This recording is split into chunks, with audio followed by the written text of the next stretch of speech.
Hello, everyone, and welcome to the Humans of Crypto podcast. Tonight, I had the honor, the pleasure of welcoming Lenka Hudakova to the show. We talked about her path in crypto, her history working with MakerDAO, from it being a foundation to now the dissolution of the foundation, working with one of the core units, to the end game, which is the latest phase we are now in. We talked about her inspiration in crypto, what motivates her, her talk at Dev Connect, her documentary, just a lot of things. So I hope you enjoyed tonight's show, and there's a little surprise for those that listen till the end. To everyone out there, stay free.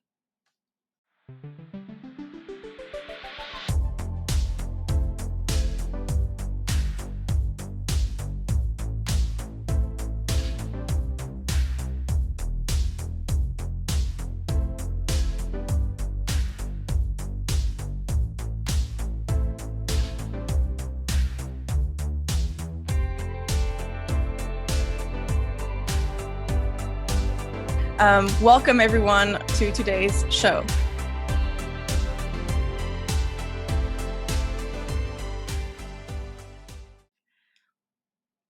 Hello, welcome. Hi, Elena. Thanks for having me. Of course. How are you? I'm great. I'm actually feeling quite good today. Yeah? Just found out that one of the biggest fraudsters in our industry has been arrested. So, Oh my God, you want to start the yeah. podcast with this? No, it feels good because it just felt too absurd. That he was not getting arrested Yeah, that there was no consequences for such an obvious mess up. mismanagement. Yes. What So, do you think yeah. happened there? Like from your perspective, from I know that we always like see all these crazies in crypto, but like for you, what's your take on this whole FTX SBF I fiasco? don't really have strong opinions on this either way, but of course, crypto Twitter is entertaining and you always come across a lot of Fair enough. takes. Yeah. Well, maybe it was the money to bribe people and to buy their site has run out. So, That was a lot of money. and the behavior was just unacceptable to tolerate any longer, and the pressures were too strong. So the wheels had to move on. Yeah. Were you ever a user of that platform? No. And I also don't like to be the person who says I told you so, but I think SPF came up into the crypto space after the Right. sushi situation, and I was like, I don't know who's this new person, and should we trust him? So yeah, a couple years Yeah. later. This year, were you affected at all by any of the big, let's say, CFI crashes from Celsius, or were you all good? Were you safe there? So, Celsius, I remember I was still managing events at Maker Foundation, and I got this offer for Rune to speak at the event, Right. and the topic was seriously CFI versus DeFi. And there Wow. was this guy from Celsius claiming that he actually is a DeFi person, and he Mm-hmm. was like, no, no. And so it was very clear to me from the beginning that it's CFI. Um, yeah, and it turned out to be one big mess up. I know. I know. When you organize meetups, what do you recommend to people? Like when people ask you, like, where do I start? Like, what do you recommend to people? So, in terms of meetups, like for people to organize them, No, I mean, like, you have beginners coming to your meetup sometimes, and they're oh, like, I don't know what yes. to do. Like, I always find that difficult. Like, what do you recommend? So the first thing is actually persuading these people to RSVP and then actually showing up. And I think sometimes it takes a lot of tries. You might have friends who invite you many times, and then at some point you're gonna make it. You often need to deal with the argument like, okay, but I'm not really that kind of person. I don't know much about it. I don't want to go somewhere I don't understand. It's like, Mm-hmm. if you're curious, if you're open-minded, if you want to learn, this is a perfect opportunity for you.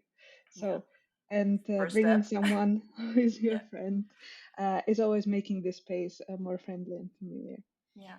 And and there often are people who are maybe a bit more introverted or shy, Mm. that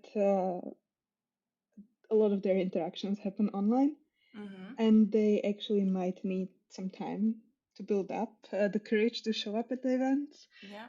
So you might be actually like super nerdy crypto enthusiast, and it might take you years to actually show up. True, true. Many people don't show up even though they've been in the space much, much, much longer than us. But well, sorry, my question was more like because we had FTX, we had Celsius, all that stuff, and I feel like a lot of beginners when they get in, they gravitate towards those solutions sometimes because convenience, fiat, onboarding, all that good stuff. It's I find Yeah, it always tricky. I'm always like, yeah, yes, you're a beginner, but own your coins and private key management. Like it's sometimes it's a bit the yes. first step is hard. So when people actually show up and then they kind of like are looking for advice, Mm. I always steer away if it's a meetup to build a community. I always steer away from like vouching for specific products unless it Mm. kind of holds the values I'm trying to educate on. So I always give people options, but if they need a couple of recommendations, I can like give them options to explore because I haven't found anything wrong about them, or I feel like they hold up to the values of the space that I feel like I belong to.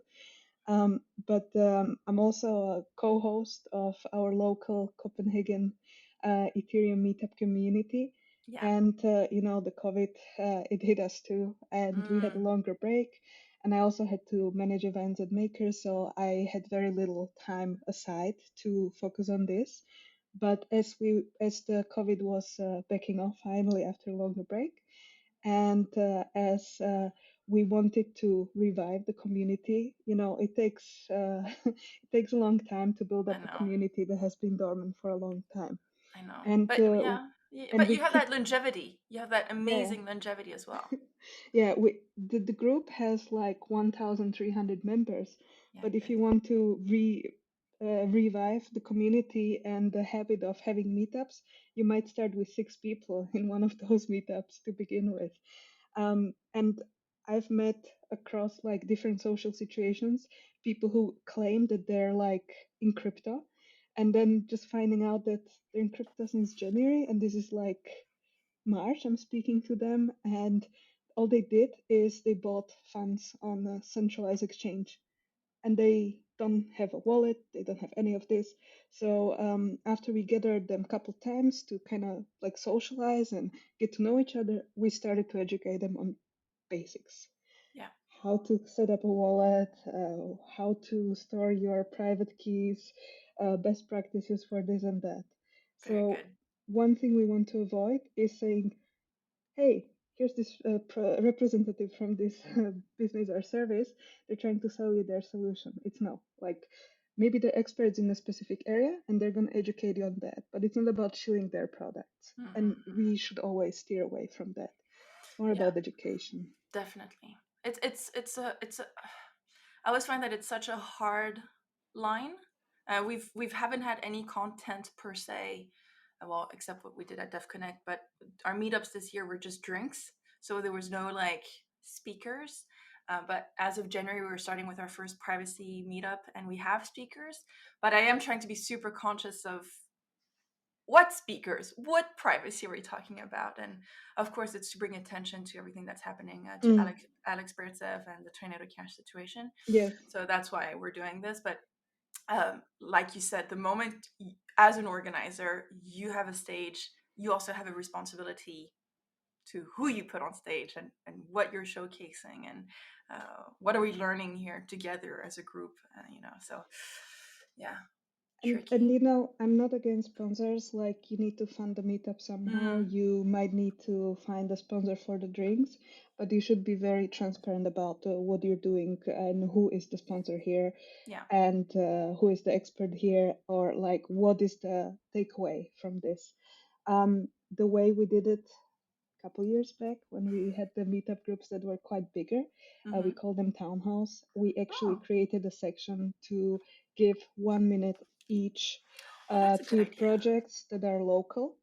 And they literally had one slide and 1 minute to speak about their project. It was very clearly disclosed that these are the local projects you can learn more about afterwards. And we gave them the stage, but we never really, kind of sneaked in some promotion. We wanted I to give love them that. opportunity to be Can I known. nick that idea? I love Absolutely. trying to Please go always. ahead.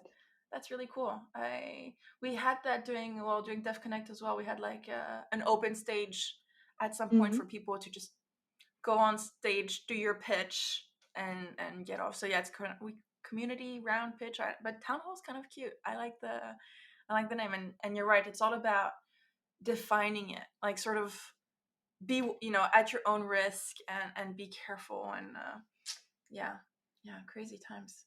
Do you remember when well, you've been hosting events for like super long time, but I'll always remember the first time I chased you down a rainy Amsterdam street to get a "Live Free or Die" T-shirt. Uh, I was looking at those pictures from that wonderful article from your documentary and seeing all the merch, that we have from all these events and stuff. Like, how important do you think is crypto lifestyle? I'm putting air quotes here because I don't know exactly what I'm talking about. Like, is there for you like something as like a culture around crypto? Like, what is it? Is it the merch that we wear? Like, what's Yeah, I think like what you mentioned before, just tying back to the previous thing, you mentioned like how most of the people come across these big ads and big sponsorships for like more traditional looking crypto companies, like the centralized one. That's their style. Expensive Super Bowl ads, celebrity endorsement, etc. mm-hmm, Whereas in crypto, the culture is like marketing is very tricky. You really mm, need to do marketing that is honest and that is thought through and that has community in mind, that doesn't have just like a hard sell in mind. And I think like a couple things that are very specific to crypto culture is that memes are amazing medium and merch is also very popular. So yeah, it's a highly yeah. memeable and very merchable community. Yeah. It's funny how we start collecting those items and how I don't know. I guess we're still early, so it's also like it's a little thing that can give us good feelings about a certain project or something we really like and we like to wear afterwards. So yeah, super cool. It's great, but like when there's when there's extreme growth of crypto popularity, then some people even say like, I'm not gonna wear those t-shirts anymore. Like people True. stop me and ask me about crypto, so it's kind of True. funny. Like sometimes you feel like, oh, this is getting too popular. Maybe I should stop wearing those weird Fair. t-shirts. Or I would like to be a little bit more anon and it's a bit too much to have a big E thing on my front Yes. of my t-shirt, but But it's a great thing. Like you for sure have your favorite swag. I think the Live Free Die Hard one is a legendary one from it is Maker. a legendary one. There are just a couple more that I would name, but yeah, that one is Live free definitely or my die. favorite. Let's jump maybe because I realize like tell me like what does a day for you look like right now? Like tell us about like what's a normal day? What are your responsibilities right Mm. now? So right now I'm in a little transition. I'm taking a little breather and a break, winding down for the year. But let's say until December, my everyday looked like so I did a couple of career transitions, different roles, and the latest one was product management, project management. So I was basically being a PM for a software project that was built specifically to the needs of our DAO. And in there, you basically use the same skills as you use when you organize things. You need to be detailed, structured, you need to plan, you need to follow up, you need to coordinate, you need to facilitate, you need to document, and like all these things. So I don't think it has changed as much. But it kind of followed a bit more software development structures. And I've been also learning a lot in that way. So yeah, so lately it's been working on monthly releases and pushing those releases, coordinating with the team internally, doing planning calls, uh, overseeing Kanban tasks, following up. etc., etc. So, are you saying that working in a DAO is the same thing as working in a normal traditional structure? I wouldn't say that. Of course, the work is remote, and after COVID, many more organizations outside of crypto have experienced this. We had it quite more native. But I also think that there are a lot of things that the DAO structures can borrow when it comes to best practices. We shouldn't always just like try to reinvent the wheel because we can crash on those details. Um, but there definitely are differences than traditional companies and the DAOs. And working in the DAO is definitely not boring. Not boring. So, what's the good part of working in a DAO, and what's like the less fun part of working in a DAO? Because I think for a lot of people, this is a completely new way of working. You know, working for a decentralized autonomous organization. How does it work? How do you get paid? How do you get hired? How does that work? I think a lot of people have no clue about what it's like to work for this. They might have heard of the word DAO, but then it's kind of a mystery. Yeah, and we also like don't have a great definition what DAO is. So, True. to True. begin with, Yeah. because it's even younger than the crypto space. Yeah. So there are definitely some big advantages when it comes to working for DAO, but there are also some disadvantages. And I also believe that working for DAO is not for everyone. And when you communicate about this, it's very important to be clear because some people might kind of get um, lured in and then possibly ending up in making a decision that actually doesn't really suit them well and Mm. doesn't really suit that project. Mm. And Yeah. therefore, it's very important to kind of be upfront about the risks and options one has and the safety net that might be more restricted or limited. For instance, people who have great financial responsibilities, I wouldn't advise them to quit their traditional job and join this space. Or for people who really just enjoy taking their salary check every month and just work 9 to 5 and then forget everything, it might not be the best fit because you can really get invested in this work and you can really get like absorbed with it. So it's really, really hard to be that person who can just like switch off and not care completely.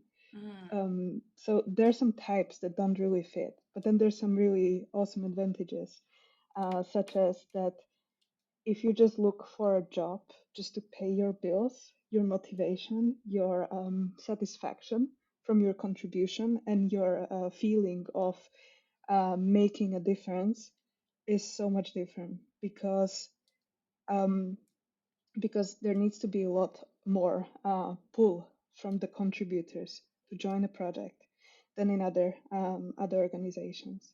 So you actually often feel that you are value aligned with the project you want to work for, and you also feel motivated to come up with like improvements and achieving some success, and you feel like your impact is much greater than elsewhere.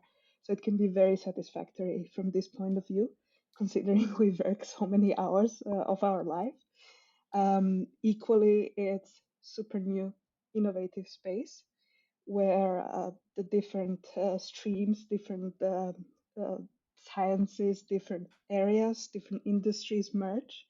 So you can always learn something new. So it's a great way to iterate, experiment, and test your hypothesis. Um, but yeah, it also goes with responsibilities, right? Because you don't have this safety net and guarantees, and you actually have to help build this project that is successful in order to secure your future in this space. So there's also a lot of responsibility. So, do you feel like your personal goals are aligned with your job in a DAO? Yeah, I don't want to say never, but I cannot see myself working at a bank.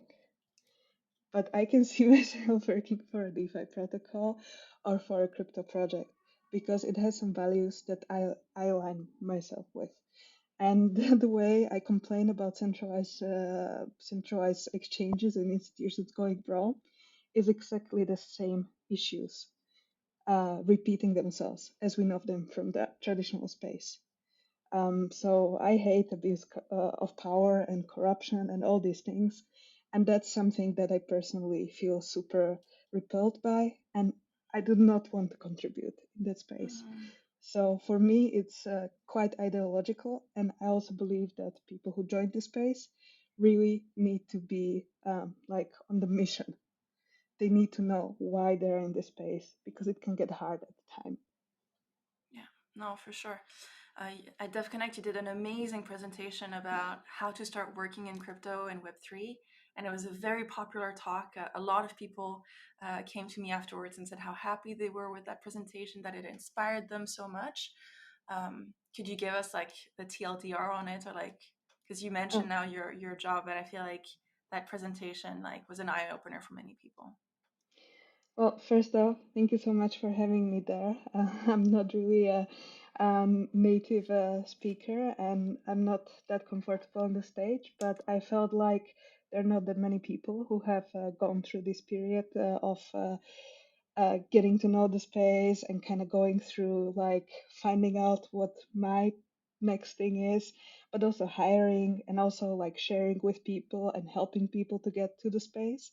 So I felt like instead of always giving one-on-one advice, I can just try to put it together and help them with like some starting points they can get inspired by. So I'm really happy it had an impact, and I also had great conversations towards the end. One of the things I mentioned is that working in this space, it's not for everyone. Kind of try to align the expectations, what one can expect. Kind of wanted to make it clear how different it is from looking for a job, because the job often is not the job listing you come across. That's just the tip of the iceberg. So it's very much about proactive search and proactive things one can do, such as like following the projects, figuring out which one they feel good about, and then starting to like ask questions and interacting with the community, and then basically building up credibility by possibly in the end being someone who is asked, okay, we like you as our super active community member. Would you consider being like more of a contributor in this project? We think this role would fit you. So basically, kind of like shaping your own career here, which is very, very difficult to come and try to like persuade a tech company that you're the one. You really need a very different credential. So you can actually make yourself up as the best candidate for the job that you are burning for the contributions you want to make. Um, there are a lot of things people do not know. So just being curious and open-minded and motivated is really good. And we always keep saying we're so early, and then some people think, "Oh, I'm so late." You're never late. The longer you wait, the more miserable you get in your current situation, current role, the more ready you are. So I don't think it's ever late. Like there are advantages and disadvantages. When the market is crashing, you can focus more on building. When the market is pumping, you get distracted by a lot of things that are unnecessary, a lot of noise. So, if you're here for the good reason, the chances are you're gonna find the right project. Of course, the funds might be more tight and might be a little bit more challenging, but if you really are passionate about something and you're persuaded this is what you want to do, then there's no one stopping you. No, good one. So to anybody listening so far and who wants to get in, just jump into your favorite project Discord or channels and just start somewhere. Just get to know people and attend events. I would say is also a really good tip to Oh yes, get to put a face on the contributors that of a giant Discord. Sometimes it's a bit difficult, but starting remote is also fine. joining your local meetup, taking the time you need. No wonder they call it rabbit hole. Yeah. If it sucks you in, you're in. It's really Yeah. hard to come back. Yeah, no, definitely. And that's when you were being on stage, you had like three cameras pointing at you. So you were one of the only speakers that had its own like media crew. What was going on? What I mean, Yes. it was Uh, kind of intense. They were like, "Okay, she's talking. Whoo, we're here." Yeah, it was quite funny. Again, a very new experience to me. So around January, I had this guy reach out to me saying that they work for DR, which is Danish Radio and Television. I live in Copenhagen, by the way, so that's the explanation. And they were basically saying that uh, they got a project to do a documentary for like younger audience for the national radio television, and it's gonna follow like a couple of stories of a couple of people in this space. And I was like, awesome! I can give you some really good tips on who you can do this with, and I can give you feedback, and I can support you in like checking if the definitions or whatever, if you don't feel confident about it. And somehow I just got talked into being one of them. And I was like, okay, so I'm gonna do this for awareness sake, and I decided that the angle I want to show and that Mm, doesn't get a lot of spotlight is the community I'm part of and how important the community is. So how can I better show them the community than uh, taking them to Amsterdam, actually showing them DevConnect? yeah, yeah, yeah. Do you think that this is the type of stories actually that can once again inspire people to join the space and get curious and I really hope so. But of course, there'll be people who'll be just chasing number go up, and there's nothing I can do about it. But with my story, I try to contribute with this angle so people just don't think it's all about trading and like jumping on the bandwagon, etc. But it is also about like some greater satisfaction than just getting your salary check. so what was it for you? How did you start? How what made you join crypto? Huh. This story is quite funny. So I had really hard time. I think since kindergarten, I hated that question, like, what do you want to do when you grow up? Fair enough. Fair enough. And then came the college, right? So, what do I want to study? And then I was thinking, okay, I want to do something creative. Let's study marketing or like advertisement. Before I even started my bachelor's in marketing, I worked like a summer job at the advertisement agency. And I was like, oh my God, I never want to work in this industry. Well, This is okay. terrible. Okay. Good on you for doing the internship before throwing yourself into studies. Yeah. Very good. So I finished. It was like kind of like media studies, journalism, marketing, stuff like that. Mhm. Um, and then I had this opportunity to go study for my master's abroad, and I always wanted to do that. So I'm from Slovakia, and I ended up in Denmark. And they had this crazy uh, long master's degree called Culture, Communication, and Globalization, and it had like a stream within called market communication and consumption. So I just like went all crazy. Wait, say it again. Culture, So communication, and globalization, right? yes, Specialization in market consumption? No. market market communication and consumer studies. So Consumer basically, study. imagine Okay. anywhere that there you have an overlap of the three areas of the culture, communication, and thanks to globalization. So it's like basically anything. Instead of going deeper into that field, I just like went all over. And that helped me to explore the different things like consumption upside down, like prosumption, consumers that are actually producers, or ethical consumption, fair trade, etc., etc. And because I was always like going against the stream, I just want people to persuade and to buy more products. So I was kind of looking at like what else is out there. And I think like this word open really has it for me. So open innovation. Hmm. Okay.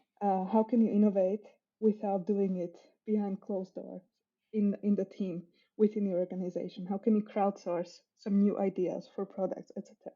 And of course came the open source and the interest Mm. in open source. Then went to with my friend to open source days Nice. and learned about like Bitcoin, Torchain, and all these like DIY 3D printer people, etc., etc. So yeah, and I heard about that, and then it was time for me to find a job after I graduated. So I was trying different things, and then I came across this internship at the Bitcoin startup. I was like, oh yeah, Bitcoin. So I spent 3 days just Googling all I could do about Bitcoin. And then I just went for that interview. Wow. Wow. And that was your first job in crypto. That was my first grown-up job, yes. I Wow. did like internship, but it was for public sector and it was like it was a limited time. They just take a new intern. So it was just to like get a little experience. So this was my first internship when then I just continued working there and I've been there for 4 years. Whoa. So you, yeah, fell into it, never looked back. Yeah. And I literally came there and said, look, I am not technical, not a developer, but I have these other assets that you need because it's exact opposite of what you have right now. So hire me. That's a good sell. That's a good sell. It's like I am not. So again, crypto is not just filled with technical people. There's also, I would say, a bunch of people like us that are educators, people focused, gatherers. We digest information. We can organize things. So very, very, very important skills. Actually, very in demand Absolutely. as well. Very in demand. You need those developers because it's very technical space, but you need someone to market, you need to someone to build partnership, you need someone to educate, you need someone to build a community. Yep. And many projects don't think about it in the beginning. But Yep. as the space evolves, there's more need for more specialized talents to join in. What about then your, so you had this internship and then what was the next step after that first crypto internship, Bitcoin internship? So it was basically a startup that did two things. One was payment processing for merchants, so it was Okay. B2B.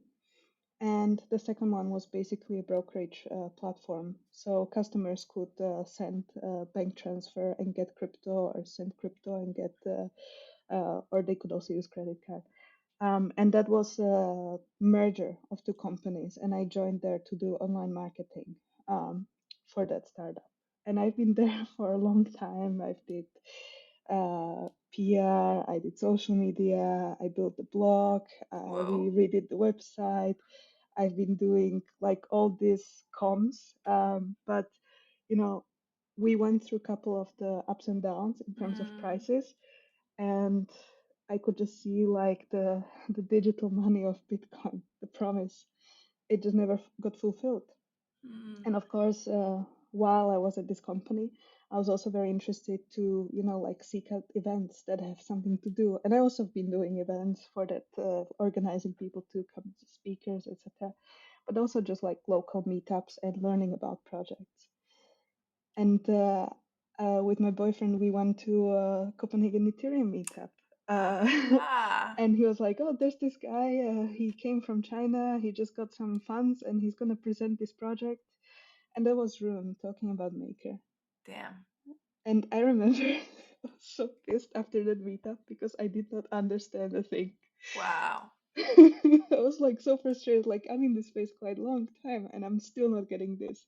And I think it was around summer 17, and it was Psy. That was like the proto version of DAI that they were just Mm, beginning with. So so yeah, I remember I was like super frustrated. Like, how can this be? I felt so stupid sitting there. Like I didn't get a thing. But yeah, year after that, I was already organizing meetups for Maker in the same group. wow. You said something very interesting. You said that by working at that startup, you felt like uh, Bitcoin had failed. Can To you be a expand? digital money, yeah. Yeah. And here's a How stable coin that's decentralized, that's opening an office, and that's why I decided to join Maker. And I was it? joined as their Was it? community lead. Was it due to the high fees on the Bitcoin network? Like, what did you think of it, or the volatility? What It's for the you? volatility which stablecoins solve. It was like merchants were not willing to sell something that when they have to do their accounting monthly, they Mm-hmm. might lose money on it. Mm-hmm. They were not trusting it. And people who hold Bitcoin, if they felt like, oh, it's going to have more value, I don't want to spend it on the beers right now, Mm-hmm. etc. Mm-hmm. So, it just kind of failed that promise of becoming money. It just became an asset you want to hold and you want to invest in. So I could see just payments not really working out, and I could see the case for stablecoin. So that's also why I decided to join. Wow. Do you use cryptocurrencies as a user? Do you use them for payments? Yeah, I think my favorite one is Gitcoin grants. Sorry, is? Gitcoin grants. Gitcoin grants. Yeah, Because there very you can nice. also like try different types of checkout experiences. I think that's a really cool one. Yeah, yeah, yeah. So I have to ask, what do you think of the shifts that you've been through at Maker? You were part of the early days when Maker still was a foundation, and then you are now in a core unit, Maker SCS. And what do you think of all of those different steps, and now also the future of Maker with Endgame? Okay, I'm happy you caught that one as well because it's like a What? constant evolution. Yeah. I'm happy you caught the end game as well because yeah, let's see I what's mean, gonna you've be seen a the end. lot. You will have seen a lot. So like, let's maybe first like first chunk. Let's say foundation days. How was that? How was the early days of working at Maker and doing events, and Yeah. how was that? So I actually joined around the time that they were just forming the foundation and just starting the Danish office. It was summer 18. And that was really great because I got to sit at the office with other people who are like-minded. Yeah, Um, and Gustav, he was doing BD with me, and he studied around that time. So we traveled a lot to a lot of events. It was crazy. It was like a lot of events. yeah, So that was really exciting, meeting the Ethereum community around the globe. yeah, It really exploded. Sometimes I wasn't really at the office because I was all the time traveling. yeah, So that was a great experience. But all in all, Foundation, had like teams, had like bit more streamlined ways of doing things. mm-hmm. Um, had like head of this, head of that, so you can always go to a person. But then after some time, the project was evolving towards that full decentralization it was always talking about. We delivered multi-collateral DAI. We delivered the infrastructure that was needed for community to be able to control the project and steer it to the future. So, like the decentralized governance, the MIP framework, and Yeah, other tools. So it was just about the time that we dissolved the foundation and we let the community to decide how they want this to function. And so came the framework of core units, which are basically teams that propose themselves to do a specific work for the DAO for a given budget. And again, I joined someone that I felt that uh, I will both have a really good collaboration with, contributing to. I like the idea. I like the impact I could make. That's basically Walter, who came up with the idea for SES. It stands for Sustainable Ecosystem Scaling, and being able to be part of the team that actually solves the problem for us to scale effectively. That was a great opportunity. I also kind of switched from doing the Marcoms, the community building and the events and marketing stuff, to do this project management yeah, thing. So that was also quite a big transition, and I'm happy I made it. We did really exciting project about the decentralized workforce research.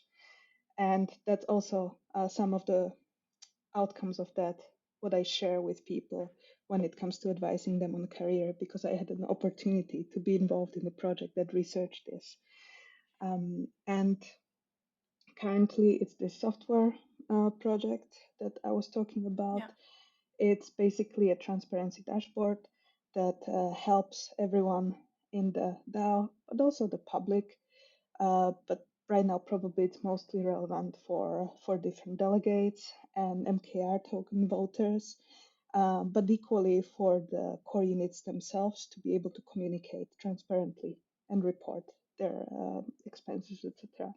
But it's evolving towards becoming like more of a operational platform for the entire DAO. So that's the current thing. And as we are working on this, on monthly iterations and deployments, we are transitioning into a new development of MakerDAO, the end game, and the MetaDAOs or sub-DAOs, or how do we call them right Yeah, now? meta. What is it? It was MIP. For those who, before you said MIP, for those who don't know, I'll put, Yes, sometimes I put some text and stuff, but like maker and improvement improvement proposals. proposals. Yeah. So Just like, the yeah, just idea like now. Ethereum. Yeah. Sorry. No. Yeah. Yeah. Exactly. It's like an EIP. Yeah. For the it's similar semantics that we use in the space. For those that don't know, what was it? A couple of months ago, Rune, the founder or one of the early co-founders that you mentioned that you saw presenting in Copenhagen way back. Um, well, you can maybe explain it. Like, what is Endgame in your opinion? Like, what what is this? What is this 3.0 phase for Maker right now? Oh, I wish I had the best TLDR. Actually, I think we're still figuring out how to exactly communicate this. But it's a transition from the core units as we knew them into having some sort of a smaller core team that is tied to protocol, like some essential functions of the protocol, and then having other sub-DAOs Yeah. which can provide some services. And then you can also have an ecosystem actor, which could be a company that services other DAOs or other companies providing a specific service. Does that mean that Maker SES becomes one of the meta DAOs? That is one theory there. Can So it's also not become an implemented, right? Okay. ecosystem actor. The vote to transition to this has been voted in Passed. or Yeah. passed, but the actual transition it's being figured out. Yeah, because the And vote there was was pretty tricky. That's from what I've seen. It's like it was there was a bit of controversy there about, well, something of only 15% of Maker were used to vote, and two-third of those were actually Rune's or his delegates. So it's basically Rune coming up with a new roadmap for Maker and then voting himself or his project, um, and passing it that way. I mean, did that frustrate you? Did you feel like, or were you just like, oh no, this is how it's supposed to happen? Like, how did you feel about it? I think that I'm one of these people that actually don't have like 100% insight into everything endgame because I was really just heads down, making sure we keep up with the promises we make to the things we deliver. So I don't think I'm like the best informed person. I understand there is always a frustration how things happen, but nevertheless, since this is the winning proposal and it is something that is a long-term Yeah. kind of visionary thing, I understand that the issue of executing this is actually like breaking it down into smaller parts and discussing how can this be done. And I think that's a big advantage of the people that are in my team that actually can think like tactically how this can be executed and how can we implement it into the new versions of this dashboard we're working on so that we can support that transition. So Yeah, on somehow on now the that side, dashboard is mhm, really needed. Like, how, like, you mentioned that you worked on a transparency dashboard, like, to enable core units to work. Maybe those core units become metadaos. They might have their own committee, their own token, their own strategies, so they'll need even more communication. yeah, Yeah, so I the can the only see that more tool being very, very, very yeah. needed. So in comparison to the foundation where you could stay with one website, one Yeah, social media channel, one blog, etc. Now you need like so many different platforms for this, so many different actors to communicate. But if you provide them with like an operational platform where they can just use the same structure and push the information that's relevant to them to the people that really need to know this information in a simplified environment, then that can really help them. It can also help them to communicate their progress on the transition, yeah, and it can also help them to gain the trust of the voters that vote for their proposals. yeah, Um, One way we are to reconfigure how the work is being done is instead of focusing on one team delivering a specific work, to focus on a project that more different actors within the ecosystem can team up on and to propose to do. So project-based budgeting is one of the things, but also transition to MetaDAOs or sub-DAOs or what we end up calling them is another thing that Yeah. we can implement in the next iterations of the dashboard. Yeah. To begin with, the dashboard has been really strictly focusing on the situation we were in when the bear market hit, and we really need to be well informed about our spending and our economies. So it was very focused on financial reporting. Yeah. But Yeah. now it's becoming much more of a collaboration and transition tool. Yeah. No, I can imagine that's going to be very central. So for you moving forward, I just saw this new semantics of there's three types of birds you can be right now. Have you thought of it? Are you like more of a pigeon? Are you more of an eagle, or are you more of a phoenix? Do you know what I'm talking about? Do you know what I'm Yes, talking about? yes. I know that's gonna sound really weird for maybe people that are not familiar. Yeah. So I think of the birds that you just mentioned, you just have to think of it like graduation stages. Yeah, So you start as a pigeon, then you become an eagle, and then you burst into flames. something like that. And but there were other two birds pre endgame discussions, and that Okay. was whether you're a dove or you're a hawk, whether Okay. you want to invest in growth or whether you want to cut down the costs and be very simplistic. Okay. Wait, the dove was invest in growth and the hawk was cut, or was it the opposite? Yeah, I hope I'm not messing it up, but yeah, in a Okay. nutshell. So you could have a different approaches because you could see like there are different outcomes on voting on the budgets for different core units in the past, etc., etc. So now, which bird do you feel that? Which bird are you right now, or would you want to be, or do you identify the most with? I think it was just to exemplify the different stages one has to go through. So in order to be Phoenix, you need to start as a pigeon.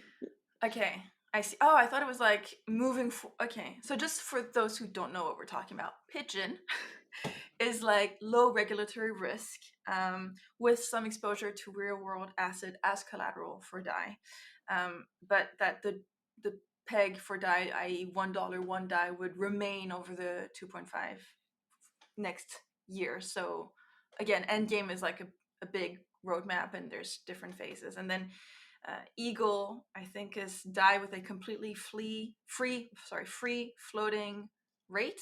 So no more like fixed peg, with negative target rate, so to ensure more stability. And the Phoenix stage is like zero exposure to real world asset and the collateral, with therefore achieving, supposedly, or according to the narrative, achieving at that point maximum censorship resistance for DAI. Am I? Do you agree with the TLDR of the pigeon, eagle, Much better than phoenix? mine. Much better than mine. Oh, it's like it's so I must say, like it's so hard to keep track of all the projects. You can't, like anybody that's out there. It's really hard to keep up with every organization and then what's happening in the org and the drama and the politics of each of these. Um, but yeah, how do you feel about Maker and DAI moving forward? At least, like you've seen it all. This is not you're still like you're not saying, okay, this is it. Like 16, or I don't know, 8 meta DAOs. No, I'm not getting into that. You're thinking, let's see, let's see what Maker and DAI becomes. Yeah, I think also just like transition into core unit could have been like anxiety kind of Yeah, triggering, yeah, but I'm happy I did that jump. And yeah. you know, some of the best things that happened for me is me pushing out myself out of the comfort zone. Mm. So I'm not saying everything's gonna be pink and smooth, but I'm really excited to see where it comes. And you know, it's really hard for Maker to look elsewhere for inspiration because there are really not other examples that have been through this before. We shall not Um, mention the, let's say, two other. I don't know. There's been many different iteration on decentralized stablecoins in the crypto ecosystem. Some have burnt into flames earlier Yeah, this year. yeah. Yeah. But thinking of like DAOs and Mm. transitioning and growing pains and addressing those growing pains, I remember that when we switched to core units, that we actually had a lot of calls with other projects that want to do this transition and were asking us for input. We were Mm. talking with Shapeshift, we were talking with Yeah. Gitcoin, we were talking with many other ones, Damn and we shapeshift. always Yeah. try to inspire them like how we do this. Mm. So I always feel like Maker is more like passing on the knowledge and learnings, whereas we're not going and asking people, okay, so how should we do this? Because there hasn't been really many people that went through this that could advise us or give us some knowledge sharing in that sense. So I feel like everything we do, it's with a certain level of risk. And we might be smarter afterwards, but it's really hard to foresee future just yet. And a lot of decisions that have been to further decentralize the protocol to remove the risks. So that's Do you feel like this year, when we saw everything that happened with Tornado Cash and OFAC and Flashbots and certain ETH transactions getting, well, not censored, but at least relayers not wanting to pass certain transactions, do you think that sort of mm, motivated Rune maybe, or just do you think did that have an influence on Endgame and wanting to move away from centralized bank stablecoins? I don't know. I'm I'm just that this is like pure yes. I'm just like throwing spaghetti at the wall right now. Just like I'm Yeah. just trying to imagine. You know, I don't I know. think it would be more surprising if there would be zero reaction or response to that kind of Mm, developments in the space. And I also feel like generally the DeFi developers are already like quite more conscious about like, their privacy and stuff like that. So even if things are evolving in the direction that you don't agree with and you don't think it's right, you need to somehow come up with solutions that can bring you a little bit more security in terms of what you're doing or like ensure the longevity of the project you're part of. So I would not say that it had nothing to do with it. mm, It definitely must have had an influence, but maybe there were also other practical reasons mm, for this proposal to be brought up, because as I'm saying, we cannot always figure out everything from the first try. It's still very nascent environment. There are a lot of developments that become precedents because it hasn't happened before, and yeah, I I really hope that although many people from the outside, from the mainstream, think that this is just space that's crawling with scams and hacks and everything, that they also understand that there are growing pains. And yeah. if there are a lot of hacks in DeFi early on, then we learn from it. And when we're very significant and scaled largely to the mainstream levels of Visa, etc., we already have gone through those pains and we figured out the weaknesses we have. So I still consider a lot of these things as being early and having to go through these growing pains and figuring out how we can become more resilient.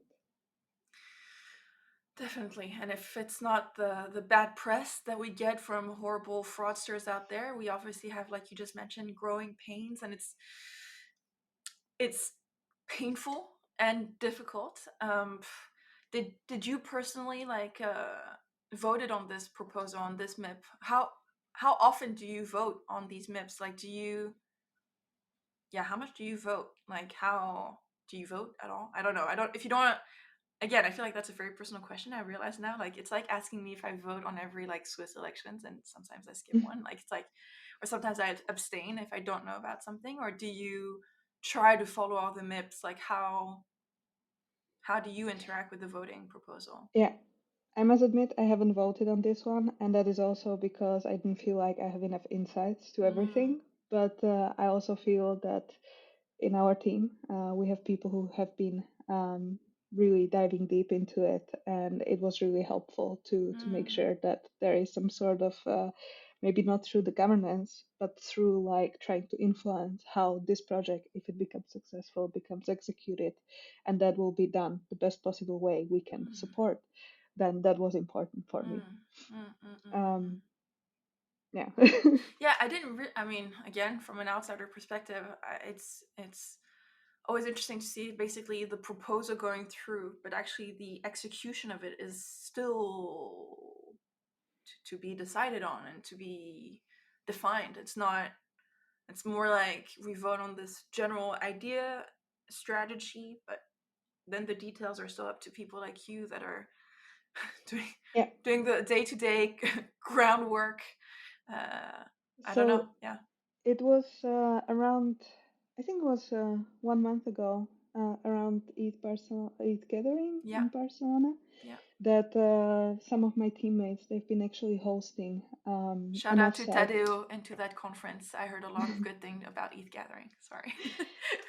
So there was actually a MetaDAO and Endgame offsite where more Mm, different actors from the space, including delegates, including coordinate facilitators, etc., have met up together to discuss, to nice. figure out the questions, the big question marks, and discuss like how this could go forward. So there is definitely a progress going on, and things are solidifying, and that's really great to see. Mm, People showing the interest and people putting the time and work to figuring out how to get this executed successfully. yeah, no, it's gonna be a new a new era for Maker and for Dai moving forward. It's really and and it's interesting, and we'll see. We can only just stick around and see what's going to happen, how the market reacts, how the DAO reacts as well to all of this. So a lot of crazy things also upcoming I can see from Maker.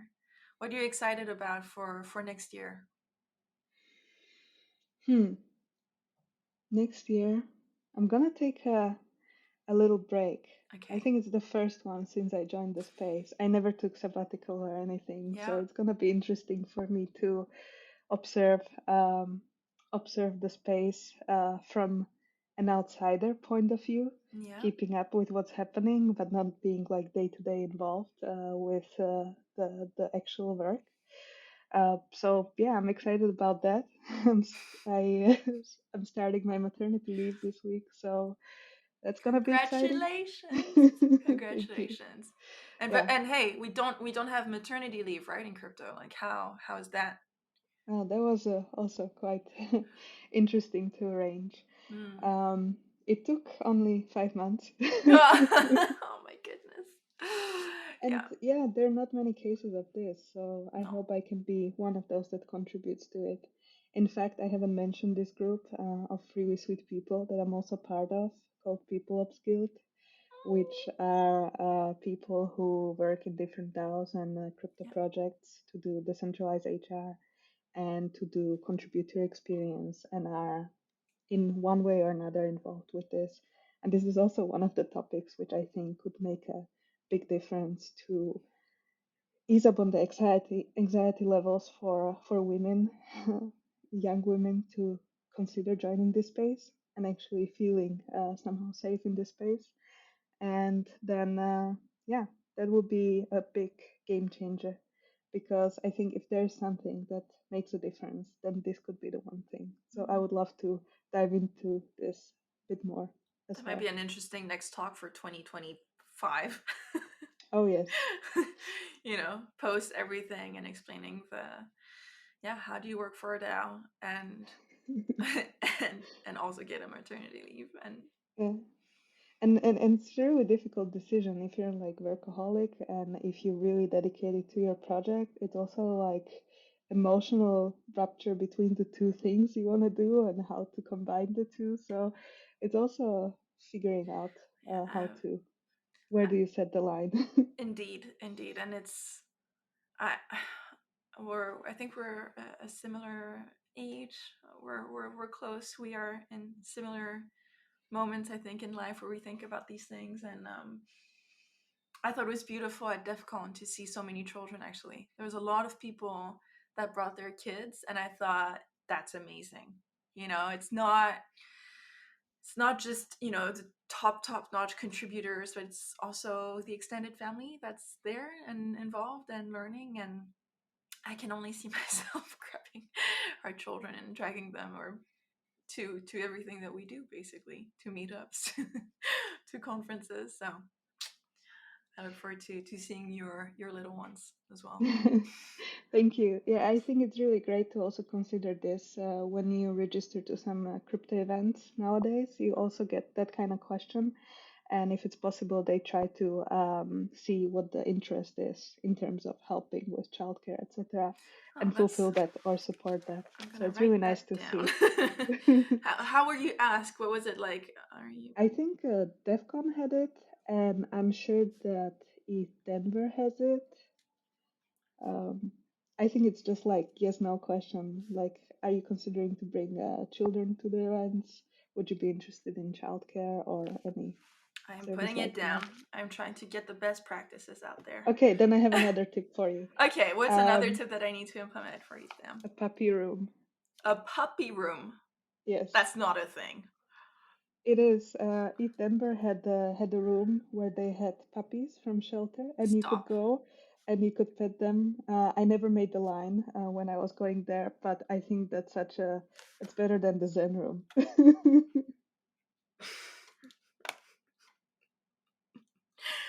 Okay, I cannot guarantee the puppy room. We're already using all the space to make sure that hackers have enough space to hack, and they And need get the hacking for. priorities. But another animal that I saw was at ECC Paris this year, and there was just like a horse. Someone had a horse in the center of Paris, or like, sorry, not a horse, like a pony. It was like a small pony that was just parked in front of ECC. You couldn't touch it though, so it was not a proper like petting situation, but there was an animal. I thought it was kind of cute. Oh my god, a puppy room! I can't believe it. Like, yeah, we'll They're see. from shelter. They get some attention. People get some endorphins. Okay, I'm writing it down, but I can't guarantee it. Like that one's like far. That's insane. I keep pitching it to everyone. A I told puppy the room. DEF CON guys, like, ETH Denver had it. Fine. I guess they have set the bar really high. I'd Standards rather are do this insane. than go to a yacht trip or something fancy, like. Well, now we're gonna do the. I think what so Maria and Matteo are organizing Spaghetteth right after ETH Dam. Hmm. So we're promoting this and talking about it as like a crypto European summer. Basically, you start in Amsterdam, you do the hackathon, and then we all go to Naples together. And I think that'd be super fun to like something going on in Italy. I think the rest of the team is pretty pumped about checking out Naples, and maybe there's something fun there. We'll see. Oh But yeah. oh my god, puppy room. That's like, oh my god. Okay, anything else other than a puppy room, which is an insane thing to have, but For events. yeah. Mm, I now I'm gonna go into this event organizer strict mode. Yeah. I think it's always nice if you do event to think about what the takeaway is for the person, what can they bring home with them. Mm. That's always like the biggest thing. So I love that people were giving like I think it DEF CON you could mint various NFTs and various layer twos and mainnet. I love giving pop-ups to people Yeah. that come to the event because it's their first NFT and I don't have understanding for all NFT use cases, but I love this one. Yeah, me too. Pop's awesome. Yeah. Shout So out to so Patricio. You're really yes, doing a good hey job. Patricia. So yeah, I think like have something that people come home with, not Mm. just like just another t-shirt, but also have something meaningful that kind of unlock that aha moment in them. Yeah, I like that. Yeah, for those who don't know, POAPs are a proof of attendance protocol. They're NFTs, but they have an emotional value. They don't have a price on them, and I think that's what makes them truly unique. I actually mint them for every for every meetup we've had for the last year. I've been minting POAPs, and I think it's like a nice something. It's crypto, but it's not insane, and it's on a layer two, so it doesn't have the high fees. So it's like it's a good onboarding tool, I think, for many people, and app is easy to manage and stuff like that. So I have a I pro like that. tip for POAPs Yeah. in terms of looking for the best job for you in the space. Uh huh. This could be your crypto passport. This is how OG, how involved in community you are if you show your POAPs. Um. Okay. Then we're just yeah. So I think you mean like to use POAPs to sort of do proof of attendance or for people to get in. Is that what you mean? Like you have to show a certain POAP to be able to get into the conference? What I'm saying is amazing memorabilia from going to event is your POAP, Hmm. but it's also like your OG passport in crypto. It You show is. how many POAPs you have. And if you're trying to get the job in the crypto, I think it's much more helpful to show off your POAPs than is to show off your CV. So that's a pro tip right there. Oh, interesting. So using your POAPs as your CV. Yeah, that makes sense. That makes sense. That makes sense. So make sure to collect your POAP to whatever conference you attend to prove that you were there, to prove your attendance to something. Yeah. Very nice. So now that we've talked about our favorite POAPs and the importance of them, maybe you'd like to share something special of yourself, something that we can remember you by. Okay. There are many things, so Yeah. I just picked this random one. This is my useless machine. I like to have it on my desk. It's basically I was like, oh, it's that's a pretty basically note. Like, yeah. It's just on and off, yeah. and you can do this forever Do until it the again. batteries run out. Do it. Is that is that a finger that Yeah, pops it's a out? finger. Gosh, it's creepy. But I like the sound it makes. Yeah, and yeah, uh, I I got it at open source days. I had to assemble it myself, Aww. and I had a lot of fun showing it to people. And I have it on my desk, and I need to remember take breaks, or I need to make a mental stop, pause between the things.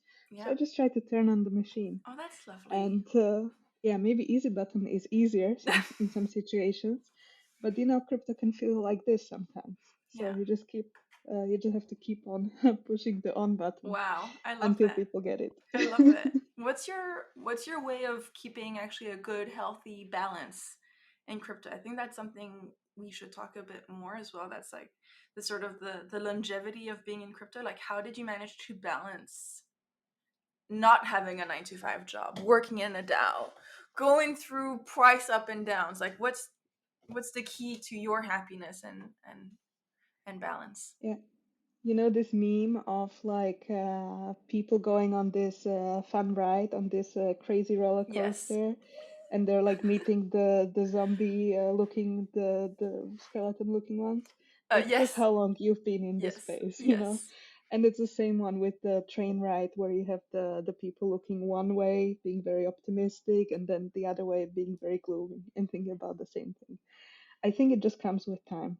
Um, Mm, I was also terrible at first. I started working at startup and I was working weekends and I was taking on things, on things, on things, and I was just overworking myself. And I had to learn with time how to take care of myself. And unfortunately, often it just comes that way, unless you mm, have someone who can tell you the warning signs earlier. So unfortunately, mental health is often overlooked, especially if you don't have an office you share with your colleagues and if you don't have like set working hours. So you just literally need to learn to take care of yourself and to realize like you can't do everything and not everything can be perfect. So, sometimes you just need to take a bit more easy, give yourself a break, look at it from the distance. I realized that it's not always about like working, working, working, but sometimes saving up enough vacation time and actually spending like 2 or 3 weeks by absolutely taking a break can mm. really help you recharge and reset your mind. Um, Yeah. because sometimes you just get like into this impulsive checking Twitter and checking work mail and checking everything, and you just need to learn how to control yourself and you just need to learn how to use your free time for the quality time that you want to have. So it just comes with experience, I'm sorry to say, or it comes with a good friend with a good advice. It's hard. Yeah. In short, it's hard. And if anybody is struggling out there, just don't hesitate once again to. I know it's hard when you're struggling to reach out, really, to let your friends know, let the people you're working with know, and communicate it, and don't just suffer alone, because we're actually all in this together. We really are. And some people are better than others at managing massive stress and 16 platforms and DAO drama and crypto Twitter while doing a podcast. And it's just sometimes it gets a bit much. Not trying to turn off people from getting into crypto, but um, it is You difficult. need the discipline, Yeah, yeah, especially for remote work. And I don't know if you're kind of person like me, then you really enjoy from time to time to go into events with real people in the similar situations that you actually get to like relax and also just talk about something else for a change or like kind of be on the same page. It really recharges me when I'm at a conference with my crowd. So that is a one way, and we're not just the crazy people dressed up in unicorn overalls drinking at fancy parties. We also need to let the steam off yeah. somehow. I So agree. it's important. I agree. Do you have any last words to share about your experience and you as one of the humans of crypto to our audience? Well, there's nothing extremely special about me. And look at me, my first grown up job is in crypto. I pay my bills from earning it in crypto. I haven't cheated anyone yet. It's possible to go the honest way. And it is possible to actually always contribute something extra than just benefiting your own project. And you get a lot of in exchange for it.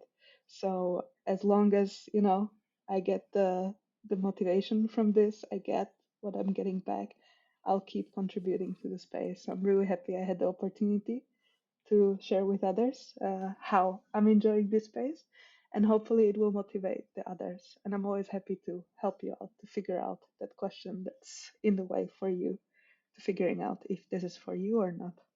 Amazing. Lenka, thank you so much for being here, for being so open, and for sharing your story.